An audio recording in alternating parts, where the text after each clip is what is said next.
प्रिय छात्रों, मिथिलेश ज्ञान अकेडमी में आपका हार्दिक स्वागत है। आज हम लोग पढ़ेंगे प्रश्नावली 8.1 का प्रश्न क्रमांक 10।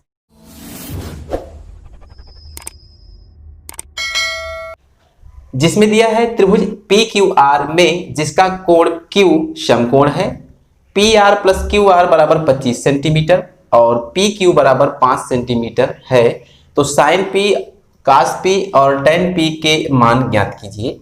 देखिए, जैसा दिया है कि त्रिभुज PQR वो हमने पहले से ही बना लिया है, जिसका Q ये जो कोण है समकोण है अर्थात 90 अंश का है। P और R को हम कहीं भी किसी को मान सकते हैं, अर्थात इसे R इसे P हम मानेंगे तब भी रिजल्ट हमको सेम मिलेगा। तो ऐसा फिगर हमने ड्रॉ कर लिया है। इसके बाद क्या कर रहा है, PR प्लस QR बराबर 25 सेंटीमीटर। तो यहाँ पर हम लिखेंगे दिया है PR प्लस QR बराबर 25 सेंटीमीटर, ऐसा दिया है। और कम लगा देंगे PQ बराबर 5 सेंटीमीटर। तो कुल मिलाकर बात यह है कि साइन P, cos P और tan P का मान तभी हम ज्ञात कर पाएंगे जब हम इन तीनों भुजाओं का मान ज्ञात कर लेंगे। तो यहाँ पर एक भुजा जो PQ है, ध्यान से देखिए PQ, ये नीचे वाली भुजा, यही 5 सेंटीमीटर हमें ज्ञात है अर्थात दिया गया है।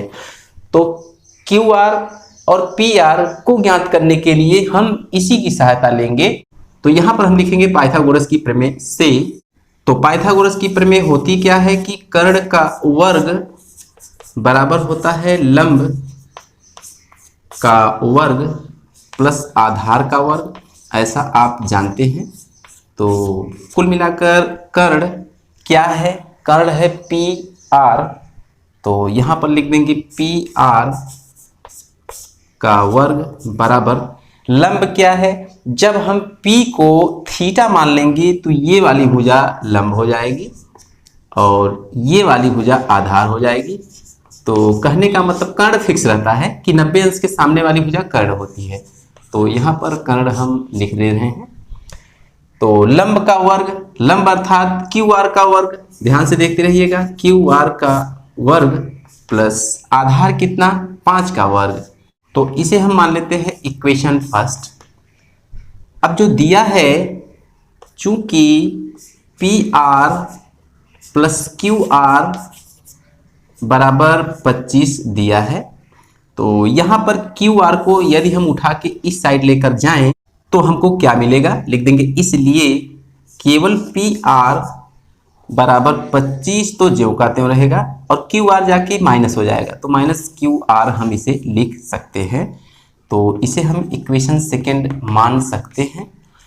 तो कुल मिलाकर बात यह है कि जो हमारा फर्स्ट समीकरण था उसमें PR के स्थान पर हम 25 माइनस QR लिख सकते हैं अर्थात रख सकते हैं। तो हम लिखेंगे समीकरण फर्स्ट में समीकरण सेकेंड से PR का मान रखने पर।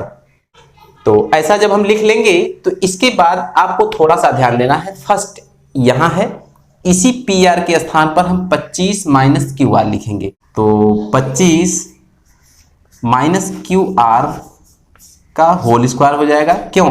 क्योंकि PR का होल स्क्वायर था, तो PR के स्थान पर इतनी बड़ी वैल्यू को हम रखेंगे तो इतनी बड़ी वैल्यू का होल स्क्वायर हो जाएगा और बराबर QR का होल स्क्वायर ज्यों का त्यों रहेगा, ध्यान से देखते रहिएगा। और प्लस 5 का जो वर्ग है इसे हम 5 पंजे 25 लिख सकते हैं। तो कुल मिलाकर यहाँ देखिए कि A माइनस B का होल स्क्वायर है, तो हम सूत्र जानते हैं, यहाँ पर लिख देंगे सूत्र A माइनस B का होल स्क्वायर बराबर होता है A square plus B square minus 2AB। इसी फार्मूले को हम यहाँ अप्लाई करेंगे तो A के स्थान पर 25 है और B के स्थान पर QR है, तो हमको क्या देगा, A स्क्वायर अर्थात 25 का स्क्वायर प्लस B स्क्वायर अर्थात QR का होल स्क्वायर माइनस 2AB अर्थात 2 गुणे A अर्थात 25 गुणे B अर्थात QR, बराबर के नीचे ये बराबर हम लगा दिए। अब ये है आपका QR का होल स्क्वायर प्लस 25। तो कुल मिलाकर ये इक्वेशन आपको भली भांति समझ में आया होगा। हाँ, तो आपको थोड़ा सा ध्यान देना है, हमने मिटाकर इसी इक्वेशन को रूबरू यहाँ पर उतार लिया है। अब इसे हम इसके आगे हल करेंगे। तो आपको ध्यान से देखना है, लिख देंगे या, देखिए 25 का 25 में जब हम गुणा करेंगे तो हमको मिलेगा 625।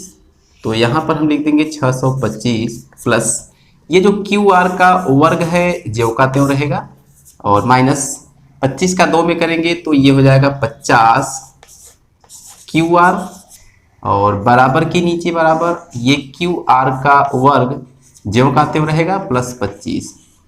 तो कुल मिलाकर आपको थोड़ा सा ध्यान देना है कि बराबर के दोनों तरफ यदि कोई समान पद होता है समान चिन्ह के साथ तो वो कट जाएंगे। तो यहाँ पर क्यू आर का वर्ग आपस में बराबर है, यही आपस में कट जाएंगे।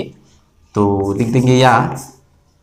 अब हम चर राशि वाले पदों को एक तरफ और संख्याओं को एक तरफ कर लेंगे। तो यहाँ पर माइनस 50 क्यू आर है, उठा के उस साइड लेके जाएंगे तो प्लस का 50 क्यू आर हो जाएगा, ध्यान से देखते रहिएगा।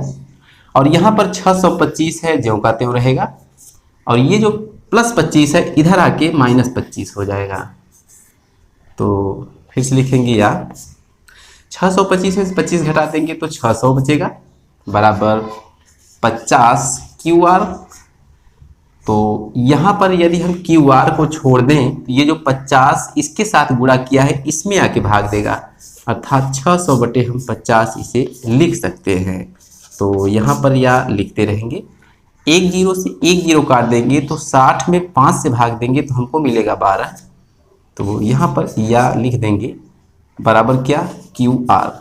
तो कुल मिलाकर क्यू आर का जो मान है वो हमको 12 मिला है, अर्थात यही है क्यू आर। यहाँ पर हम लिख सकते हैं 12, अर्थात लंब हमको 12 मिला है और आधार हमको 5 मिला है। तो कर्ण हम कहाँ से पता करें, यहाँ से पता होगा हमको। इसी इक्वेशन में हम क्यू आर के स्थान पर 12 रख देंगे तो हमको पी आर मिल जाएगा। तो थोड़ा इसको ध्यान से देखिए, इसलिए P R plus Q R के स्थान पर लिखेंगे 12 बराबर कितना दिया है 25। तो ये बात आपको समझ में आ रही होगी। इसे उठाकर हम इस साइड लेके जाएंगे तो केवल पी आर बराबर 25 माइनस 12 बराबर 13, अर्थात हमको पी आर कितना मिला है 13। तो पी आर बराबर जब हमको 13 मिला है तो यहाँ पर हम लिख सकते हैं 13। तो कुल मिलाकर बात ये है कि अब हम इसे फिर से मिटाएंगे और साइन पी, कॉस पी और टेन पी का मान इसकी सहायता से ज्ञात कर लेंगे। तो लिख देंगे इसलिए sine P is equal to लंब बटे कर्ण होता है। तो यहाँ पर हम लिख देंगे लंब बटे कर्ण, और P जब थीटा है तो यहाँ पर ये बायोडाटा बन चुका था, ये लंब है, आधार है, कर्ण है। तो लंब का मतलब 12 और कर्ण का मतलब 13, एक रिजल्ट हमने प्राप्त कर लिया। cos P बराबर हम लिख सकते हैं आधार और बटे क्या, कर्ण लिख सकते हैं। तो कुल मिलाकर बात यह है कि आधार इसका 5 है और कर्ण इसका 13 है, दूसरा रिजल्ट हमने प्राप्त कर लिया। तीसरा है tan P बराबर क्या होता है, लंब बटे आधार होता है। तो कुल मिलाकर हमें लंब पता है 12 और आधार पता है 5। तो यही जो तीनों हैं इसके रिजल्ट हैं। तो मैं उम्मीद करता हूं कि आपको ये क्वेश्चन भली भांति समझ में आया होगा। तो आज के वीडियो में बस इतना ही, फिर मिलेंगे अगले क्वेश्चन के साथ अगली वीडियो में। तब तक के लिए धन्यवाद।